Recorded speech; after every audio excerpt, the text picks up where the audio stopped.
Present tense. पूर्ण टेन्समधील जो आपण 4 प्रकार पाहिलेले आहेत, सिंपल प्रेझेंट टेन्स, कंटिन्युअस किंवा प्रोग्रेसिव्ह म्हणजे चालू पूर्ण अपूर्ण, परफेक्ट म्हणजे पूर्ण आणि परफेक्ट कंटिन्युअस प्रोग्रेसिव्ह टेन्स चालू पूर्ण असे आपण प्रकार पाहिलेले आहेत टेन्सचे. तर त्याच्यातील आपण पाहणार आहोत प्रेझेंट टेन्स. प्रेझेंट टेन्स म्हणजे वर्तमान काळ. वर्तमान काळ त्याच्यातील सिंपल प्रेझेंट टेन्स साधा वर्तमान काळ. त्यामध्ये कर्ता, मुख्य क्रियापद आणि कर्म. कर्त्याला काय म्हणतात? सब्जेक्ट म्हणतात. मुख्य क्रियापद म्हणजेच मेन वर्ब आणि ऑब्जेक्ट म्हणजेच कर्म. हे आपण पाहणार आहोत. आता खाली दिलेलं आहे प्रेझेंट टेन्स. कर्ता, मुख्य क्रियापद आणि कर्म.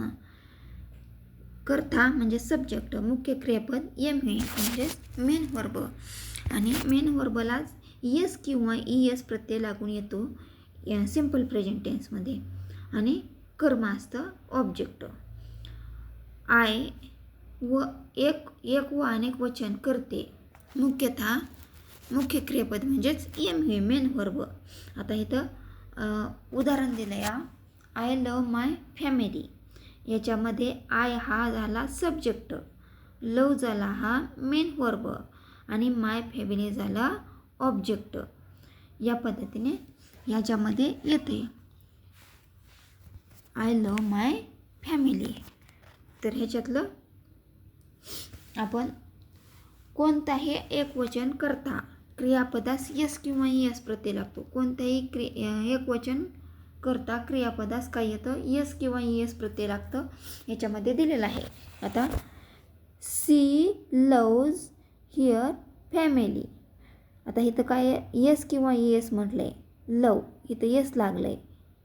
लव्ज यस, माय हर फॅमिली. इथे एक्झाम दिले आहेत. वी प्ले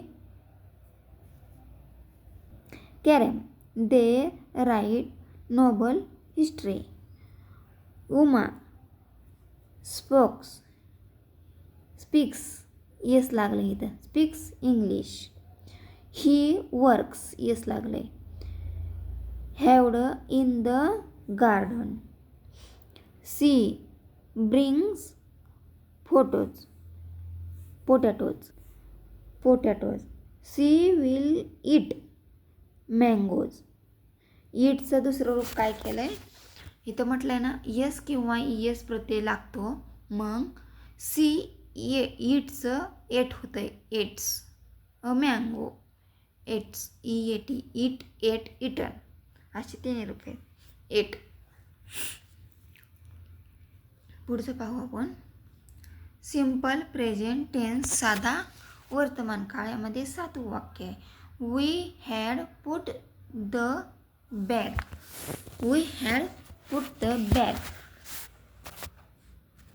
याच्यामध्ये had put the bag. I have told him study hard.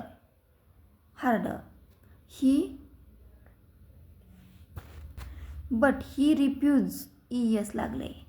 Refuse to do so. Question 9. Research has shown.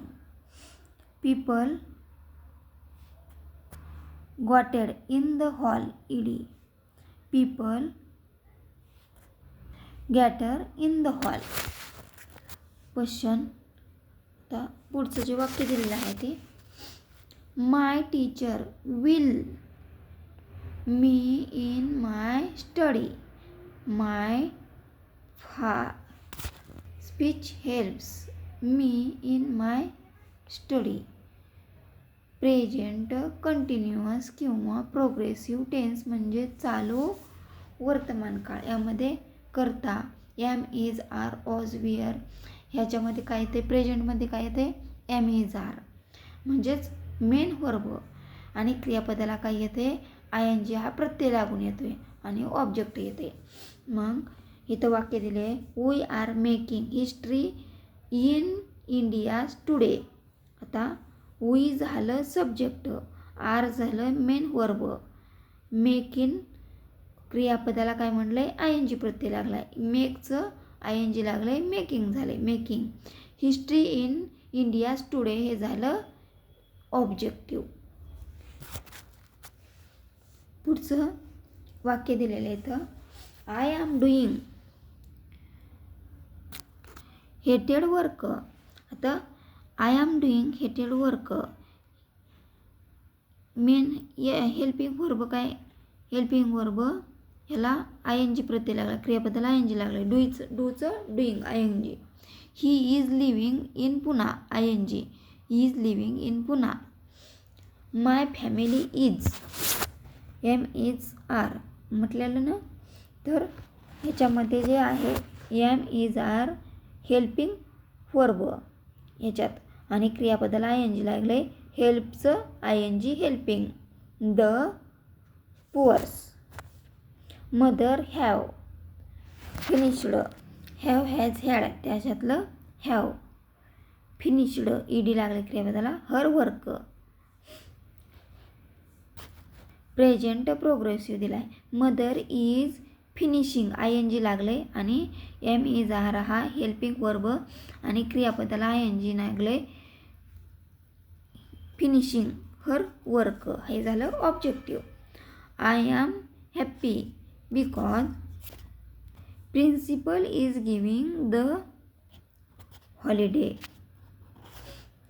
गिवचं झालंय ING लागले, मेन वर्ब प्लस ING, क्रियापदाला ING लागलाय. MIS हे झालं हेल्पिंग वर्ब. त्या पद्धतीने एक सूत्र इथे वाक्य दिलेले आहेत. आता I had made a goal. I झालं सब्जेक्ट, एम झालं हेल्पिंग वर्ब आणि क्रियापदाला ING म्हणजेच फी प्लस ING, क्रियापदाला ING आणि अ गोल हे झालं object. We shown in the tank. We झालं सब्जेक्ट, आर झालं हेल्पिंग वर्ब आणि स्विमचं स्विमिंग ING लागलेले क्रियापदाला म्हणजेच फी प्लस ING आणि in the tank, in the tank झालं object. Maya have punished by her teacher, by her teacher. Maya is punishing ING लागले. इज हे झालं हेल्पिंग वर्ब आणि इथं पनिशिंग फी प्लस ING म्हणजेच क्रियापदाला हे ING लागले. माया हे झालं सब्जेक्ट आणि my her finishing by her teacher object. तर विद्यार्थी मित्रांनो, या पद्धतीने हे दोन प्रेझेंट टेन्समधले दोन काळ आहेत. जे पुढील काळ आहेत ते प्रेझेंट परफेक्ट म्हणजेच पूर्ण वर्तमान काळ आणि जो चौथा आहे तो प्रेझेंट परफेक्ट कंटिन्युअस किंवा प्रोग्रेसिव्ह टेन्स म्हणजे चालू पूर्ण वर्तमान काळ. हे आपण पुढील भागात पाहणार आहोत. तुम्हाला हा व्हिडिओ कसा वाटला नक्की थँक्स.